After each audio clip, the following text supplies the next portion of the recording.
Nah,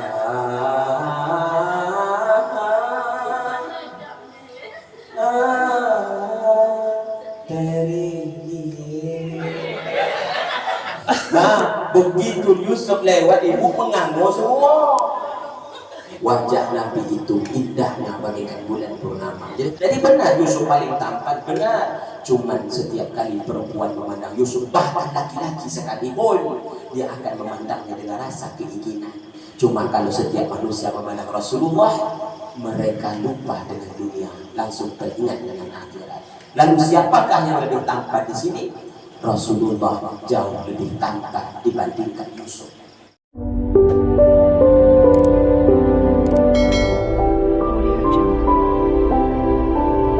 Mak janda duduk di tangga melayang. Kalaulah bukan karena cinta, tak mungkin aku datang ke Tanjung Layang. Kalau tak silap kita 2 kali jumpa dah kan. Bapak Ibu yang dirahmati oleh Allah, kata sahabat, wajah Nabi itu bagaikan bulan purnama. Jadi saking indahnya wajah Nabi, dah tak dapat diukir lagi dah, nak dicakap tak dapat lagi dah. Makanya untuk mengucapkan sesuatu yang indah itu cuma bulan. Cuma bulan. Kata sahabat, wajhuhu kalqamari lailatal badri. Wajah Nabi itu indahnya bagaikan bulan purnama. Jadi tak dapat diucap lagi.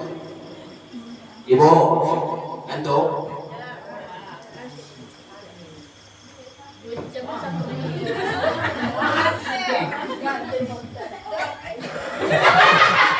Rambut Nabi dulu itu seperti ombak di lautan, ikan. Mayangnya tak ada. Kata sahabat, rambut Rasulullah tidak terlalu lurus dan tidak terlalu keriting, maka ikan. Panjang rambut Rasulullah itu sebab. Jadi Nabi kalau berwudu, Bapak, Nabi kalau berwudu itu sahabat nengok Nabi, ya Allah, tampannya Rasulullah, cantiknya rambut Nabi. Saking mulianya Rasulullah, Bapak, sahabat menghitung rambutnya dari jauh. Apa kata sahabat? Aku tidak melihat uban di kepala Nabi sampai dia meninggal kecuali beberapa helai saja.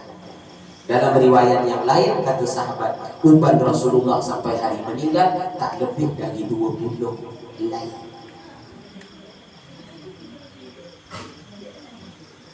Asal banyak hukum. Ustaz, ya, bagaimana mata Rasulullah? Subhanallah, Bapak Ibu yang dirahmati oleh Allah. Kata sahabat, mata Nabi paling cantik. Maaf ya Bu ya, maaf. Mata Nabi tidak sempit, tidak juga terlalu terbuka. Mata Nabi lebar tapi cantik. Kata sahabat, mata Nabi itu paling cantik. Untuk menunjukkan mata seseorang cantik, maaf nih, mata hitamnya jauh lebih besar daripada mata putihnya. Jadi Nabi kalau mandang ini tegas, mata hitam itu legam, nampak pak cantik. Cuma ibu tengok mata saya, lama aja kan. Sampai dia ke surga, kata Rasulullah, Allah akan hadiahkan bidadari bermata jeli. Apa maksud bermata jeli itu? Biji mata hitamnya lebih besar daripada yang putih. Memang lawa ya Pak. Mata hitamnya jauh lebih putih daripada mata yang putih. Jauh lebih besar.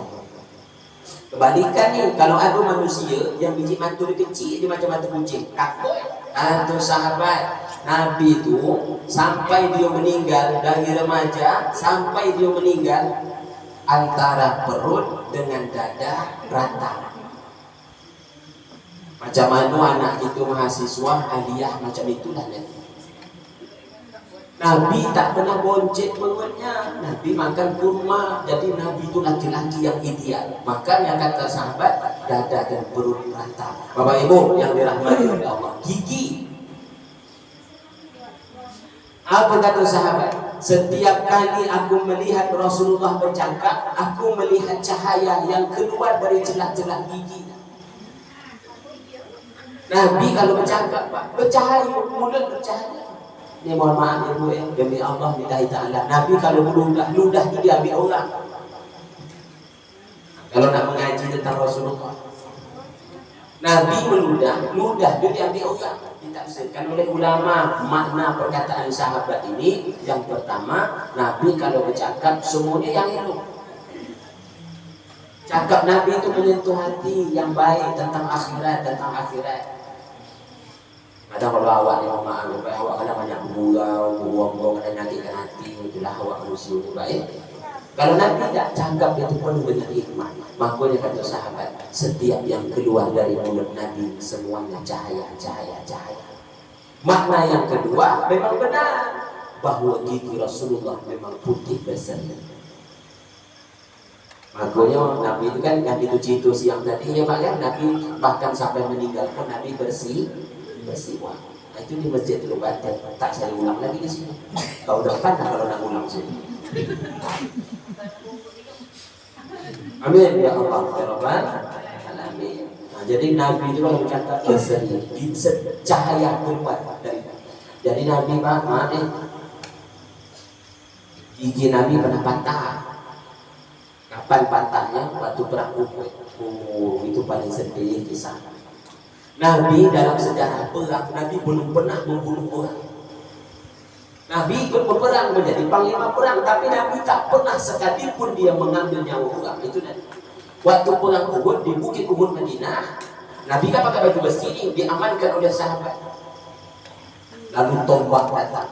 Padahal dah dikelilingi sahabat ini. Ini sahabat keliling. Lalu tombak datang. Nabi pakai baju besi, apa namanya, topi baja. Lalu tombak datang. Sahabat-sahabat semua dah kena tombak menghalang Nabi. Jangan sampai Nabi kena tombak. Tombak ya, itulah dalam riwayat dijelaskan baju besi Nabi kena tombak. Tombaknya tidak menusuk ke dalam mulut Nabi, tapi baju besi, topi bajanya yang berkedok. Di saat itulah gigi Rasulullah patah. Nah, jadi kalau gigi Nabi patah itu pada waktu berperang. Kata ulama, Rasulullah jauh lebih tampan dibandingkan Yusuf. Cuma di mana perbedaannya? Perbedaannya cara manusia memandang. Maaf nih, kalau manusia memandang Yusuf dengan nafsu, tapi manusia memandang Rasulullah dengan hatinya. Setiap kali mandang Rasulullah, tak terpikir langsung tampannya Rasulullah, tapi yang terbayang surga, akhirat. Hilang kecintaan kita kepada dunia. Kalau mandang Rasulullah, aku nak sayang. Kalau mandang Rasulullah, aku nak ngaji. Itu aja bedanya. Jelas Bu? Nabi Yusuf itu memang ganteng Bu. Kalau sempat Nabi Yusuf dihidup kat layang, Tanjung Layang ni, besar kisahnya. Nabi Yusuf kan dibuang dalam Al-Quran, betul? Lepas tu orang lewat, para pedagang tu nampaklah Yusuf tadi kan, dibawa ke Mesir. Mesir ceritanya. Sampai ke Mesir, Yusuf kena jual. Kalau dalam film Piramli itu kan, 3 dirham, 4 dirham, 5 dirham. Siapa mau beli? Siapa mau beli? Yusuf duduklah, kecil juga. Dan kena Yusuf diganteng, yang membelinya menteri Mesir. Sebab dimahalkan harga Yusuf ni. Sebab dia tampan waktu kecil-kecilnya. Dibelilah, bawa balik rumah menteri namanya Al-Aziz. Nah kan Zulaika. Orang berdua ni tak punya anak. Dalam kisah itu Zulaika sebelum Yusuf datang ke rumah, pernah mimpi, betul? Macam tak betul ya? Betul kan? Nah, Yusuf tadi itu singkat supaya kita lebih paham. Besar 7 tahun, 8 tahun, 9 tahun, belasan tahun. Begitu belasan tahun, Allahu Akbar, ganteng kita ampun. Zulaika mengangkat. Setiap kali nampak Yusuf, berdepok-depok. Bumpah. Anak angkat. Kena dah tak tahan lagi, serumah nampak Yusuf yang tampan itu dibawa dalam kamar. Dikunci pintu. Sok Yusuf lagi, betul? Baju Yusuf koyak belakang, koyak depan. Koyak depan atau koyak belakang? Koyak belakang. Makanya kata budak kecil itu kan menjadi saksi. Nanti kita kembali ke ilmu tauhid. Dalam sejarah umat manusia ada 3 bayi yang bisa bercakap. Salah satunya adalah bayi yang menjadi saksi peristiwa Yusuf. Kecil bayi. Budak tu dekat. Tanya maju Yusuf koyak di belakang. Bahasa awak Melayu ni. Maka yang salah itu Zulaikha. Kalau koyak di depan, berarti yang salah Yusuf. Berarti tentu Yusuf lagi koyak belakang. Bayangkan sampai koyak baju. Sampai ceritanya subhanallah. Selamat dari peristiwa itu. Kalau dalam Al-Quran tu, gini Pak, dalam Quran tu, sebetulnya laqad hamma biha wa hammat bihi. Yusuf punya keinginan dengan Zulaikha. Sebetulnya Zulaikha pun punya keinginan dengan Yusuf. Sebab Zulaikha cantik. Lalu apa yang membuat Yusuf lari? Takut dengan Allah. Itu jawaban. Jadi bukan Yusuf tak ada keinginan. Yusuf ada keinginan. Cuma Yusuf lari karena takut dengan Allah. Jelas bu ceramah saya. Akhirnya Zulaikha kena ejek dekat Mesir tu oleh perempuan-perempuan. Zulaikha tak malu jatuh cinta dengan anak angkat. Bahasa awak Melayu. Zulaikha tak malu jatuh cinta dengan anak angkat. Malu Zulaikha itu. Cerdik Zulaikha pak. Diundang dia orang ejek tu. Datang ke rumah. Dia sedia pisau. Ibu-ibuan. Yusuf ke kamar. Nah ini kau ejek aku kan. Lepas tu dah masa dia semua. So keluar so. Terbuka pintu. Keluar Yusuf.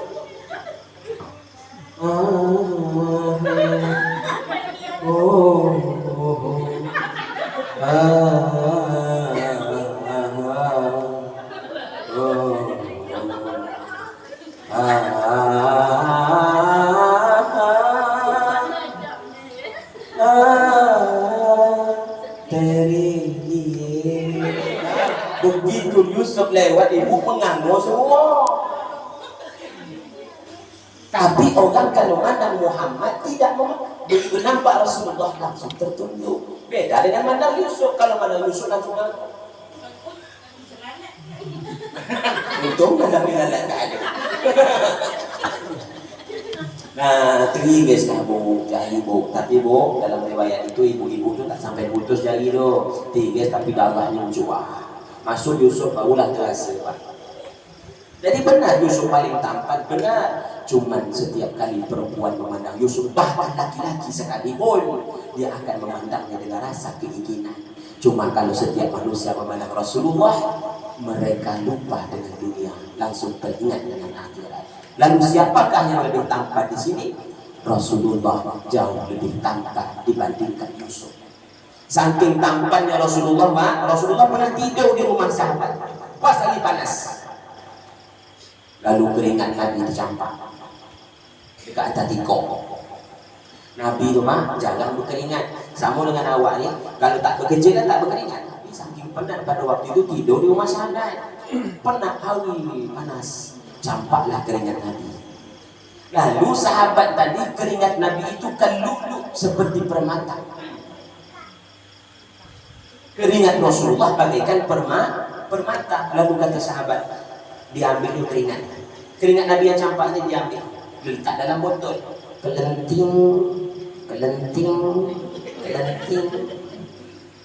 Sahih riwayatnya.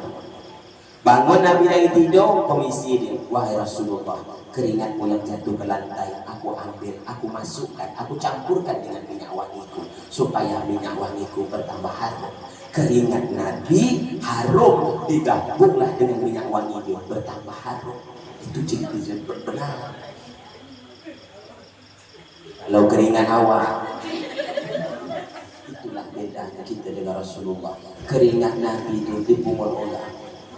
Nabi jarang berkeringat. Kalau sempat Nabi berkeringat, keringatnya dicampurkan dengan minyak wangi. Itu bukanlah cerita dongeng, tapi itu riwayat yang sahih yang disampaikan oleh sahabat-sahabat.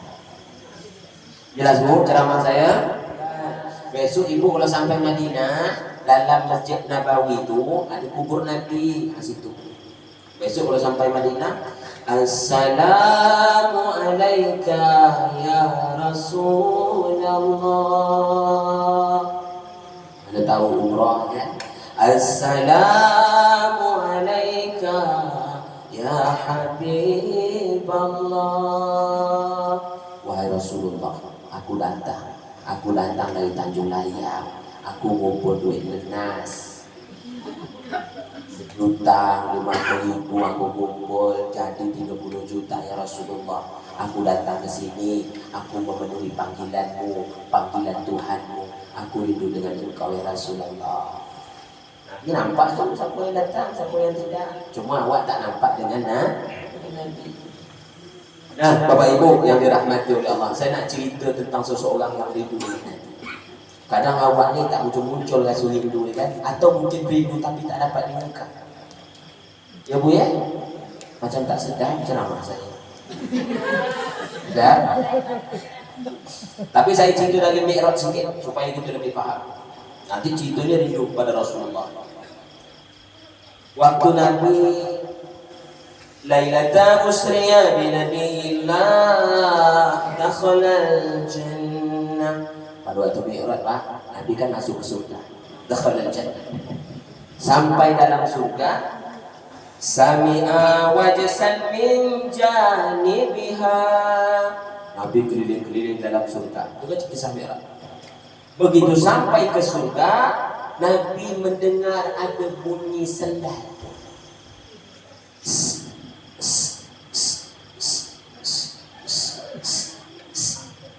Bunyi apa? Bunyi selop. Sini selop, sendal, selipar. Amalnya dah ada. Kalau Malaysia kasut. Kata Nabi, ada orang berjalan kan gitu. Dan lepas tu Nabi tanya dengan malaikat Jibril, ya Jibril mahada. Wahai Jibril, bunyi apa tu? Jibril jawab, haza Bilalul muazzin. Wahai Rasulullah, suara yang engkau dengar itu adalah telapak kakinya Bilal. Bilal kalau pergi ke masjid dari rumah, bunyinya itu.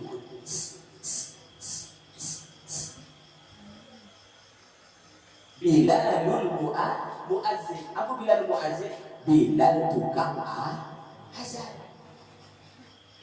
Jadi Pak Azan, Bapak Ibu yang dirahmati oleh Allah, dari bumi Nabi sampai ke surga pada waktu hidup itu bukan kaki kepala desa yang didengar, bukan kaki Pak Ustaz, bukan kaki gubernur, bukan kaki bupati, tapi telapak kakinya Bilal.